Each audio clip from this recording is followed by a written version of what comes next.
The clock strikes 2:17 a.m. The house is silent, except for the faint hum of the ceiling fan and the slow tick of the wall clock. You wake up with a strange heaviness in your chest. At first, you think it's just indigestion, maybe from that late-night tea or the spicy dinner you had hours ago. But within seconds, the sensation changes. It's no longer discomfort, it's pressure, a weight that refuses to lift. You try to sit up, but your left arm feels heavy, almost paralyzed. The pain begins to spread upward to your neck, then your jaw. You can feel your heartbeat, wild, uneven, desperate. A cold sweat breaks across your forehead. You're not sure what's happening, but somewhere deep inside, you already know. This could be a heart attack.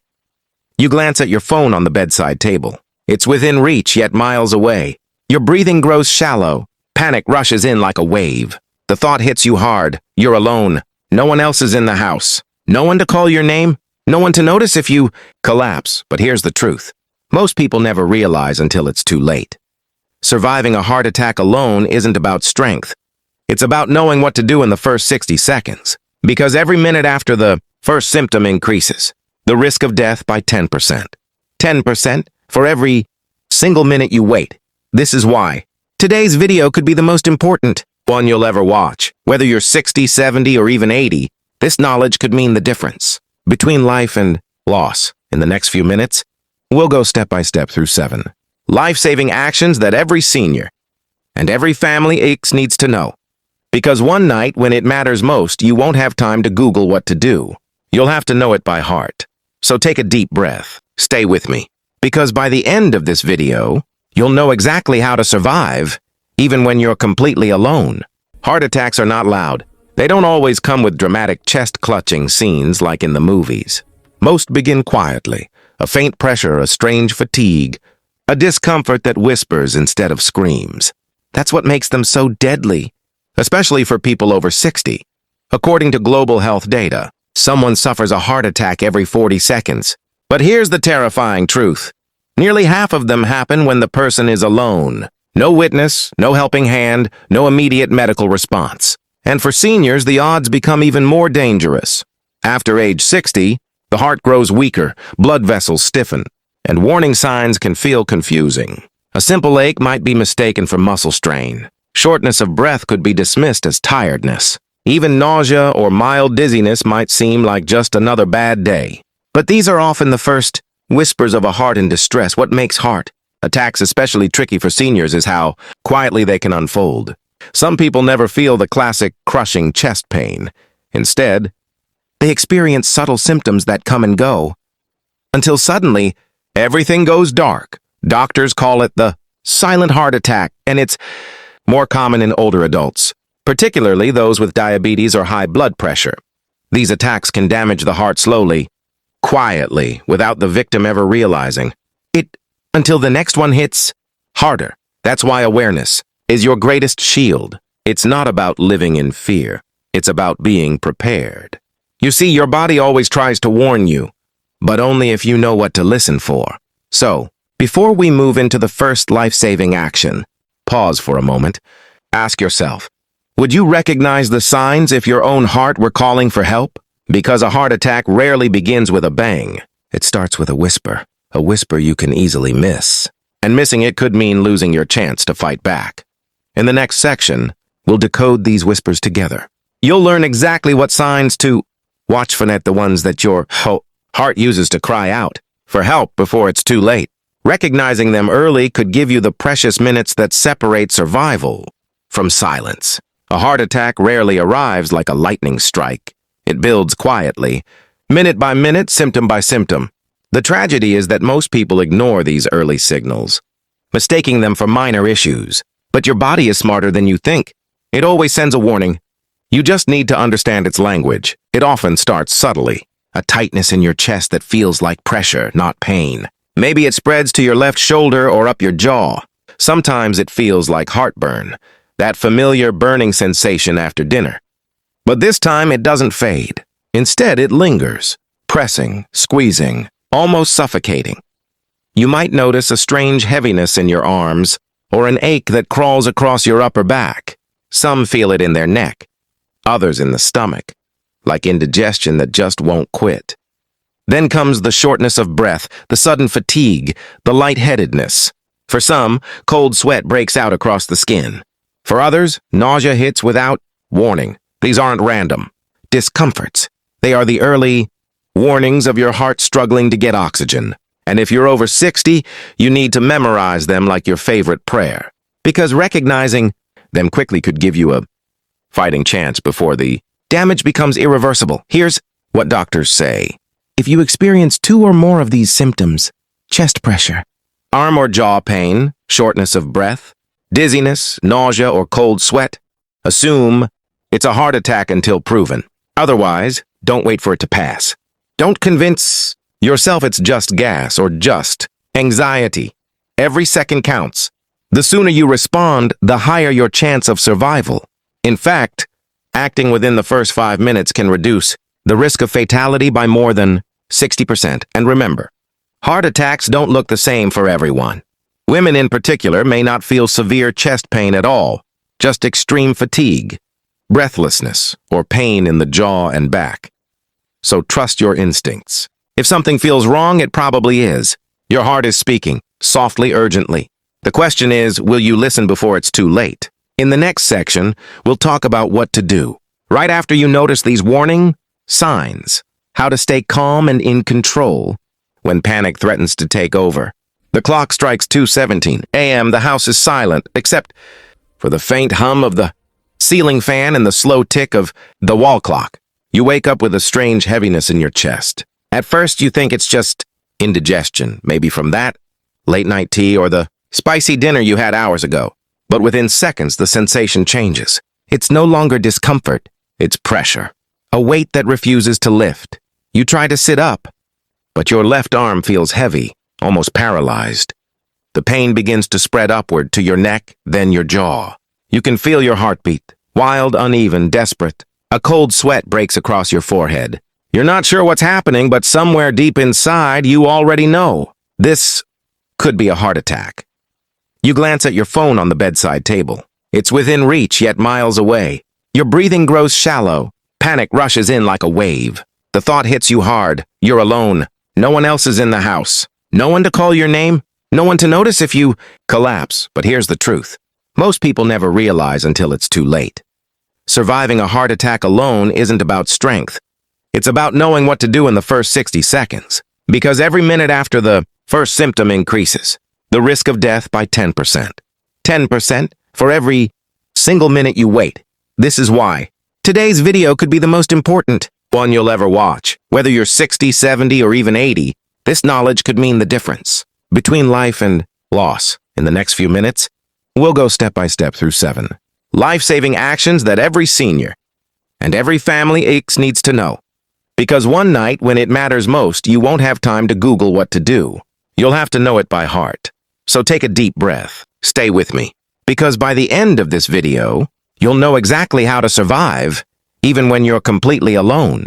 Once you've steadied your breathing and positioned yourself safely, your next move must be clear. Call for help. Immediately, a heart attack is a race against time. And the most powerful tool you have isn't medication or muscle. It's your phone. If you're alone, don't wait to see if it passes. That hesitation kills more people than the attack itself. Grab your phone right away.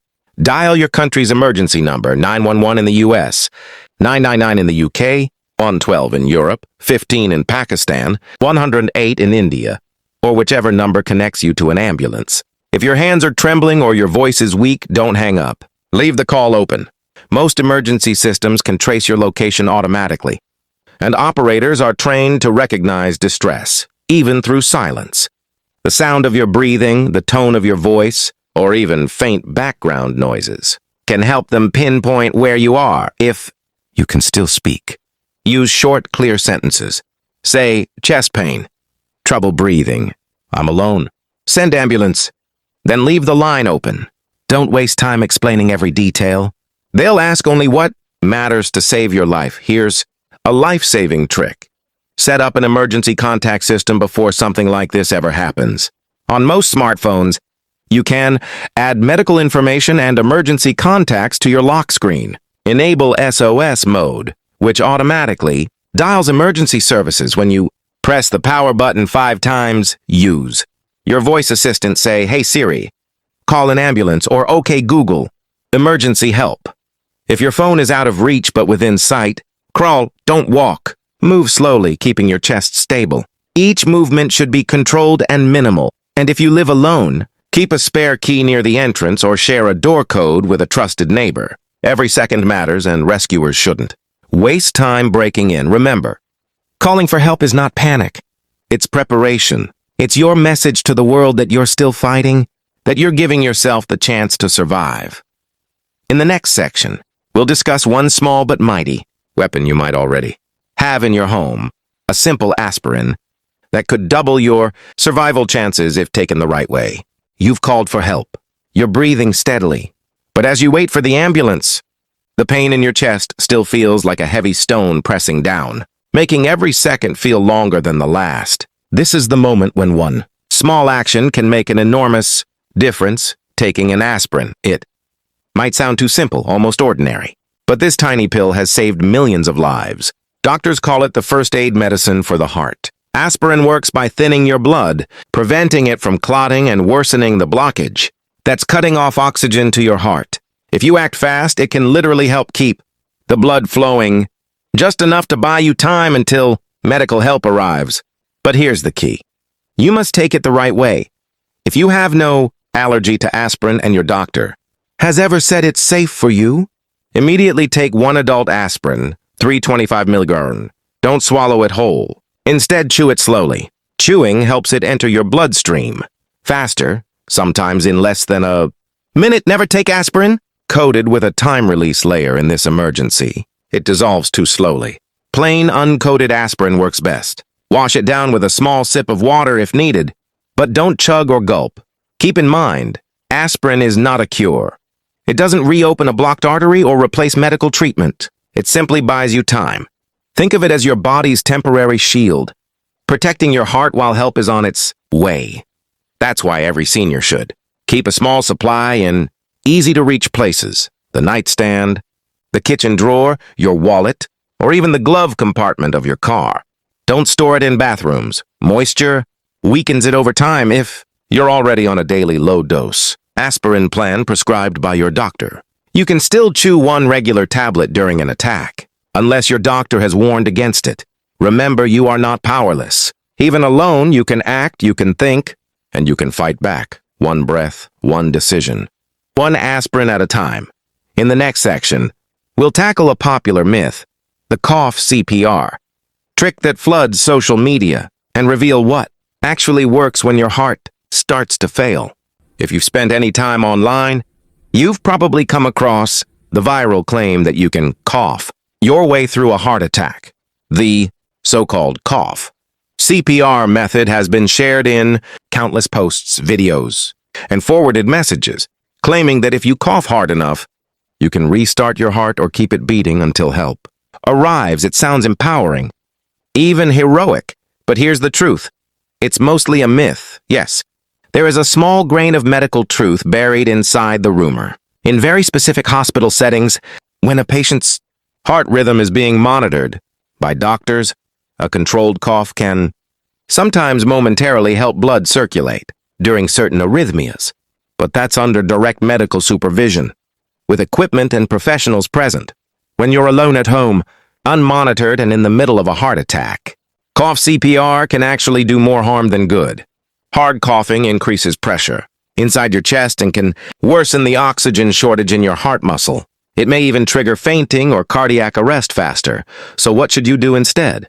Focus on the real life-saving techniques that work. First, stay calm and keep breathing rhythmically. Inhale through your nose and exhale slowly through your mouth. Deep, steady breathing improves oxygen flow to your heart and brain. Second, avoid any sudden or forceful movements. Don't try to exercise the pain away or move around to test your strength. Each second of stillness gives your heart a better chance to survive. If you feel faint or lightheaded, you can cough gently, not to restart your heart, but simply to clear your airway and maintain oxygen flow. Gentle coughing can sometimes help stabilize breathing when you feel like you're about to pass out, but the real focus should always be on keeping your airway open. Taking aspirin and getting help as fast as possible. Those are the proven actions that save lives. So the next time you hear someone share the cough CPR trick, correct them with confidence. Because myths can be deadly when mistaken for medicine. In the next and final section, we'll go over the last two critical actions. How to position your body and prepare your home so rescuers can reach you faster, even if you can't move or speak. The phone call is made. The aspirin is working its quiet magic. But now comes the hardest part, the wait. Those few minutes before help arrives can feel endless. And what you do in this window can determine whether you survive. This is where positioning your body and preparing your surroundings becomes your final defense. First, don't lie flat. When you're on your back, your lungs can't expand properly, and your heart must work harder to push oxygen through your body. Instead, sit up or recline slightly, about a 45-degree angle, with your back supported against a wall, couch, or bed. Keep your knees bent slightly and feet flat on the floor. This position eases strain on the heart and allows blood to circulate more efficiently. Next, loosen tight clothing. Unbutton your shirt collar, loosen your belt, or remove any scarf or jewelry that feels restrictive. These small adjustments can make breathing easier and prevent panic from worsening if you haven't already done so. Unlock your front door. Paramedics lose precious time forcing entry when every second matters. If possible, turn on a porch light or lamp near the window. Any visible sign that helps rescuers find you faster. Now, keep your phone within reach and on speaker mode. That way, the dispatcher can hear your breathing and guide you through every step. Even if you become too weak to hold the phone, tell them exactly where you are in the house. Bedroom, second floor, or living room near the door. Clear communication saves lives. If you feel dizzy or as if you might lose consciousness, try not to fight it standing up. Slide gently to the floor while supporting your head and neck. Lying slightly on your left side with your knees bent can help blood flow to the heart. And most importantly, keep breathing. Deep, steady breaths. Picture each one as strength flowing into your heart. Tell yourself out loud, help is on the way. I'm going to make it. Because those words are not just hope, they are power. And power keeps your mind alive, your body fighting, your heart beating. You've done everything right. You've stayed calm, taken action, and given yourself the best possible chance to survive. Remember, the heart may falter, but courage keeps it beating.